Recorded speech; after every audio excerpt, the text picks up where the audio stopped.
Puasa ialah menahan diri dari segala hal yang membatalkan puasa mulai dari terbit fajar sampai masuknya waktu maghrib.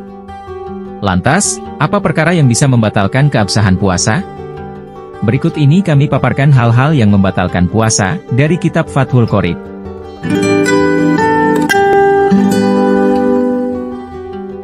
Pertama, masuknya sesuatu ke dalam lubang tubuh dengan disengaja.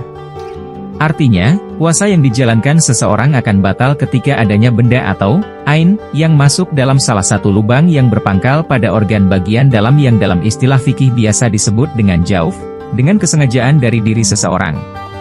Lubang, jauf, ini memiliki batas awal, ketika benda melewati batas tersebut maka puasa menjadi batal, tapi ketika belum melewatinya maka puasa tetap sah.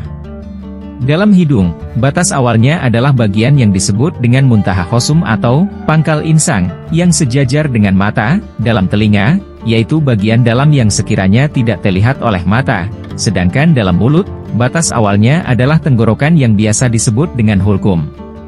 Puasa batal ketika terdapat benda, baik itu makanan, minuman, atau benda lain yang sampai pada tenggorokan. Namun, tidak batal bila benda masih berada dalam mulut dan tidak ada sedikit pun bagian dari benda itu yang sampai pada tenggorokan. Adapun apabila masuknya tanpa sengaja atau kebodohan, puasa yang dilakukan seseorang tetap dihukumi sah, selama benda yang masuk dalam jauf tidak dalam volume yang banyak. Kalau masuknya benda tersebut banyak, maka menurut Syekh Zainuddin Al-Malibari dalam kitabnya Fathul Mu'in, puasa dihukumi batal. Kedua, mengobati dengan cara memasukkan benda seperti obat atau benda lain pada salah satu dari dua jalan, kubul dan dubur. Seperti pengobatan ambeien dan bagi orang yang sakit dengan memasang kateter urin, maka dua hal tersebut dapat membatalkan puasa. Ketiga, muntah dengan sengaja.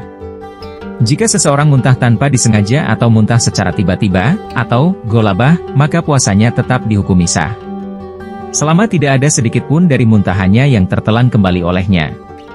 Keempat, melakukan hubungan seksual dengan lawan jenis atau jima dengan sengaja. Bahkan, karena hal ini, puasa seseorang tidak hanya batal, tapi ia juga dikenai denda atau kafarat atas perbuatannya. Denda ini adalah berpuasa selama 2 bulan berturut-turut.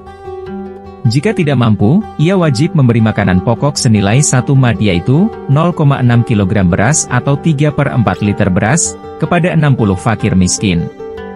Hal ini sebagai ganti atas dosa yang ia lakukan berupa berhubungan seksual pada saat puasa. Kelima, keluarnya air mani atau sperma, disebabkan bersentuhan kulit. Misalnya, mani keluar akibat onani atau sebab bersentuhan dengan lawan jenis tanpa adanya hubungan seksual. Berbeda halnya ketika mani keluar karena mimpi basah atau ihtilam, maka dalam keadaan demikian puasa tetap dihukumi sah. Keenam, haid atau nifas pada saat puasa. Selain dihukumi batal puasanya, orang yang mengalami haid atau nifas wajib mengqodho puasanya tetapi sholatnya tidak wajib qodho. Ketujuh, gila atau majnun pada saat menjalankan ibadah puasa.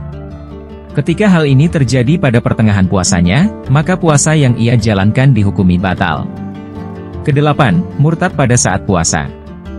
Murtad adalah keluarnya seseorang dari agama Islam. Misalnya orang yang sedang puasa tiba-tiba mengingkari keesaan Allah Subhanahu wa Ta'ala, atau mengingkari hukum syariat yang sudah menjadi konsensus ulama atau mujma' alaih.